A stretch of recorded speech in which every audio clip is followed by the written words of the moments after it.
আরে কি মা রোজা রেখে পানি খাচ্ছে? এক্ষুনি বাবাকে গিয়ে বলছি। আরে বাবা, মা রোজা ভেঙে ফেলেছে।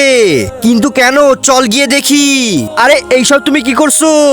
সকালে তুমি সেহরি খেলে আমার সাথেই রোজা রাখলে, আর এখন পানি খেয়ে তুমি তোমার রোজা ভেঙে ফেললে। হ্যাঁ, আমি রোজায় তো ছিলাম, কিন্তু আমি মাথায় তেল আর চোখে ঔষধ দিয়ে ফেলেছিলাম। এইগুলো করলে তো রোজাই ভেঙে যায়, তাই আমি মনে করলাম পানিই খেয়ে ফেলি। না, আমি তোমাকে বলছি যে কি কি কাজ করলে রোজা ভেঙে যায়। মেসওয়াক করা, চোখে সুরমা দেওয়া, চোখে ওষুধ লাগানো, মাথায় তেল দেওয়া, বা ভুল করে কিছু খেয়ে ফেললে এগুলোর একটাও করলে কখনোই রোজা ভাঙে না, আর কোনো গুনাহও হয় না। এইবার শোনো যে কি কি কাজ করলে রোজা ভেঙে যায়।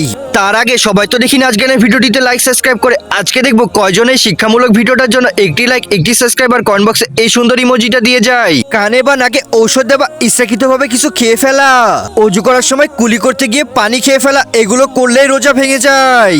ভাগ্যিস আপনি আমাকে বলেন যে রোজা কিভাবে ভাঙে, এরপরে থেকে আমি খেয়াল রাখবো।